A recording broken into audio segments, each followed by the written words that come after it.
Welcome back, everybody, to the Denver Broncos franchise. Over the weekend, I did the most recent offseason for this series, which was unlike any other. I've talked recently about taking this series in a new direction to wrap it up. We have accomplished our goal in the Broncos franchise of rebuilding the Denver Broncos, and we've now won 4 straight Super Bowl championships.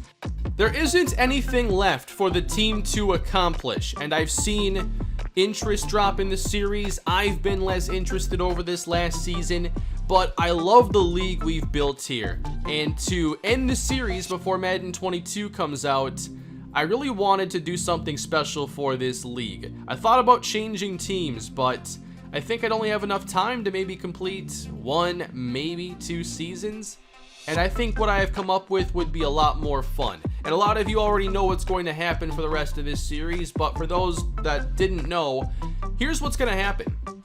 It's no longer going to be about the Denver Broncos in this series. Instead, we are going to follow the entire league. And we're going to do that by me taking control, basically, of all 32 teams and watching games of literally any team that we want to in a given week. We might focus on a breakout player on a certain team or a team that's just playing really well.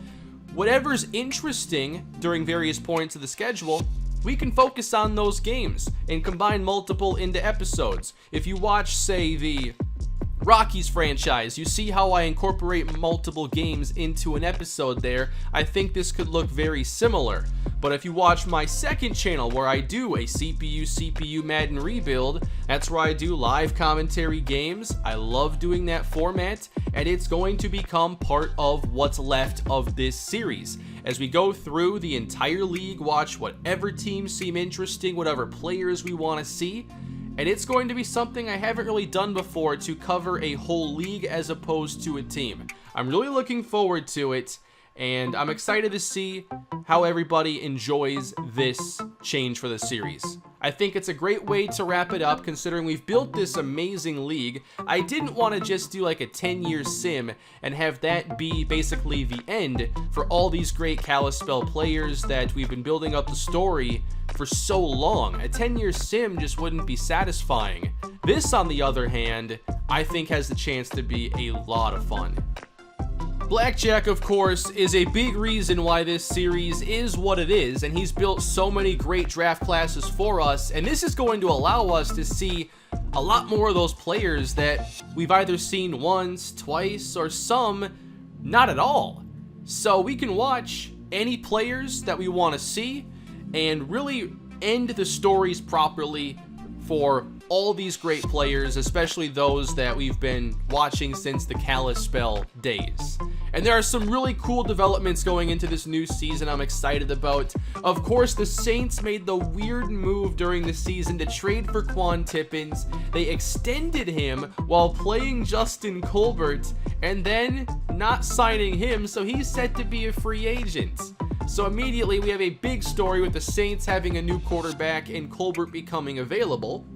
I don't have one of Blackjack's great draft classes for this. I didn't want to ask for that with not much time to go until Madden 22, so I put together a little draft class here with some of the players from Kalispell that I wanted to make sure got into our franchise to really end that chapter. And if you watch the Kalispell movie I put out over the weekend, you'll see a lot of these players like DeHonte Jeffries and Phoenix Chambers, Matthew McNair.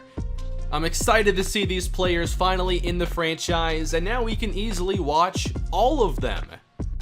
So we're going to briefly go through what happened during the off-season. There were a few big things that will set up some interesting stories for the beginning of the newest season. A lot of retirements, more of the league is just made up of star players that were drafted from the draft classes in the series. I did move Washington last year. I relocated them to Toronto to become the Thunderbirds.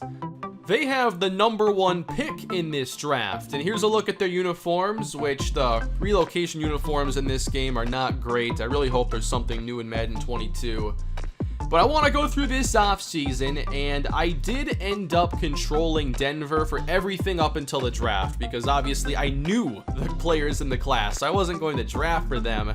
but I'm not looking to really control any team specifically going forward. I only did that for Denver here because when I tested this on auto settings, the CPU literally wouldn't sign anybody in free agency. So I thought I'll just take care of everything for this team up to the draft and then let them go. So the Broncos will be keeping Dion Price. I felt like releasing Damian Charles made the most sense as he did not have a good season and he's due $12.7 million. So I thought for realism's sake it made the most sense to cut him over trying to trade him, although he did get a lot of interest in free agency once I made that move. With the extra cap space though, I was able to make sure the Broncos would retain Dion Price, Vashawn Wright, and Levi Summers, so they're not losing a lot on the offensive side. But those were the only big re-signings I did for Denver.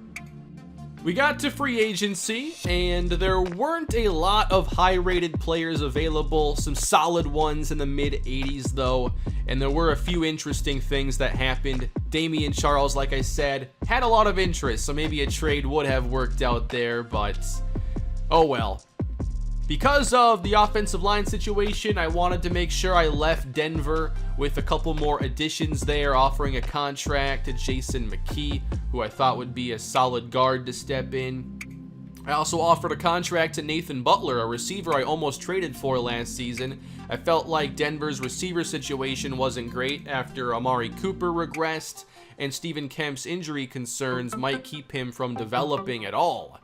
So, in free agency, Denver ends up keeping Rory Haylett-Swinton, they get Nathan Butler, and Jason McKee, while Lindsey Muldrow declined what I thought was a pretty good offer. To complete the offensive line, I then offered a contract to Kyler Levine to also play guard, and he ended up accepting.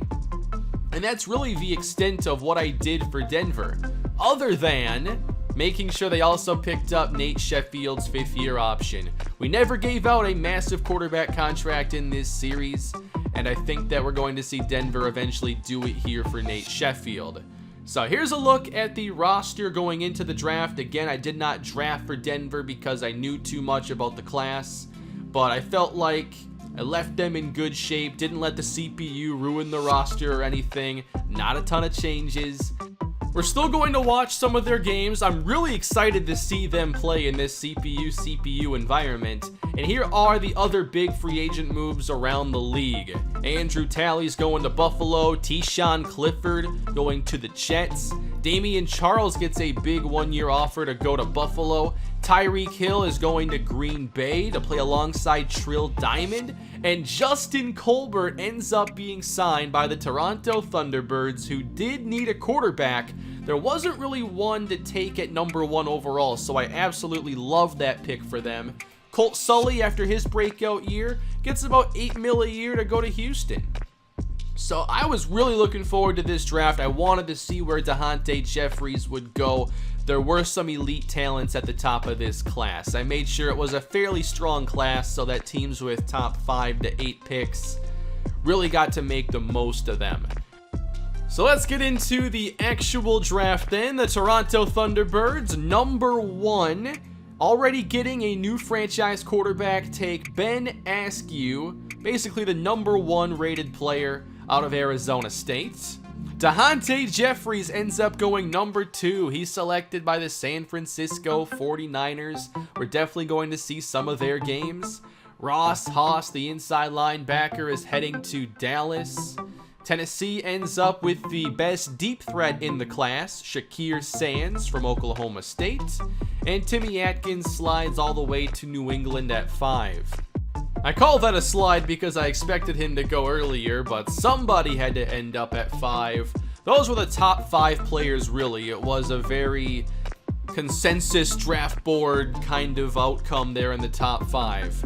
But we get to number 9, and the Rams select Phoenix Chambers, a spot that I really like for him as he goes to the Rams to play alongside Dallas Levine. And that's going to be a potential matchup where he could face DeHonte Jeffries. So our Rams 49ers game is definitely being watched this year. Of course, I expect that each episode's going to have multiple games in there, some shorter, just the highlights, and then maybe a featured game each week.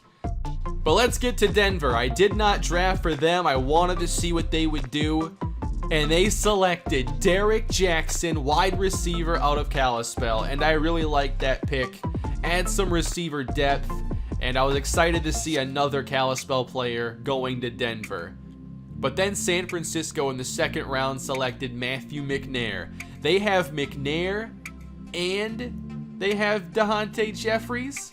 I can't wait to see both of them play this year. It's going to be a lot of fun. In the second round, the LA Chargers then selected Craig Booth. And you'll see him plenty in the Kalispell movie if you watch that. Denver in their second round then took Bernard Hicks, a tackle out of Iowa. Their draft really wasn't interesting the rest of the way. It was mainly the Derek Jackson selection. Otherwise, they really didn't draft that well. Kind of a typical CPU draft, not always going to get a ton of value out of the class. But this at least gave us a few new things to look forward to as the series really transitions into something new and exciting. So we're going to see some of these top rookies. Ben Askew for the Toronto Thunderbirds, 96 strength, great block shed, and power moves. He could win Rookie of the Year, but how about DeHonte Jeffries with his elite speed, man cover ability, and excellent hands and return skills. By the way, one thing I will be doing in this series, controlling all 32 teams, I will manage the depth chart for all teams and make sure rookies get playing time and the depth chart just makes sense. And there's not just young players not getting any action behind veterans. So I'll go through every team and make sure their depth chart is right before the season gets underway. And a lot of these rookies will have major roles, including Phoenix Chambers on the LA Rams. I think him and Levine could be a really fun combo. I'm looking forward to watching some of their games. And of course, Matthew McNair. You know I want to see him go and win Rookie of the Year potentially as a top running back. We'll see how that goes. But we are into the beginning of the season. The next episode is going to be Week 1. Now, I won't make an episode for every single week because that would be 16 videos, and I want to get through multiple seasons, hopefully, before the next Madden comes out. So I imagine, instead of actually doing an episode for all 17 weeks, I will aim for more like 8 or 9, with a few just simulated, but focusing on getting episodes out for early in the year, maybe a couple mid-season, and then more end of the year and into the postseason, which hopefully by then I have a good idea of how I want the postseason to be presented. But this is also going to be super flexible to where I could stream some of these games and we could get a lot into these episodes. My plan is to let a lot of these games play out while I'm doing other stuff, like I have done for the Rockies and Super Mega Baseball on my second channel. So I can let those record. I'll check the game out, see if I want to show a bunch of it or just the highlights, and then I imagine I'll be doing like live commentaries for like the game of the week. There's a lot of possibilities, I think, with this format. The ultimate goal is just to present the entire league, focus on whoever's having a great season, the teams that are breaking out, and the best teams overall. I've never done a series like this, but I'm really excited to try making content like this, and I think it's just going to be such a great way to wrap up this series that's become more than just about the Denver Broncos. I'll be able to watch some more games of Brandon Warren, Jesse Heikkinen. I was really tempted to take over the Vikings in this series and play a season or two with them, but this new idea to me just sounds so much better. I want to make sure we can actually see some of these players have full careers and retire, and this will eventually allow us to get there, I believe. So the Week 1 slate is right here. I'm planning on checking out the Thunderbirds game against the Cowboys. I do want to see Justin Colbert's starting debut there. Perhaps also the starting debut of Quan Tippins with the Saints.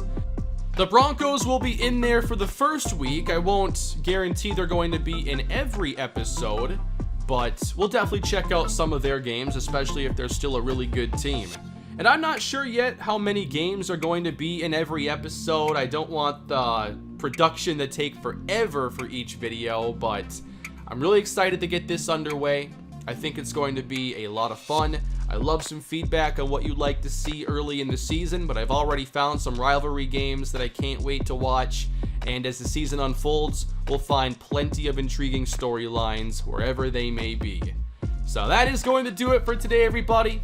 I hope you're excited for the rest of this series and whatever it brings. Please leave your feedback down below, leave a like if you enjoyed the video, and subscribe to the channel. It's about to get really fun in this series, and I can't wait for that next episode. Have a great day.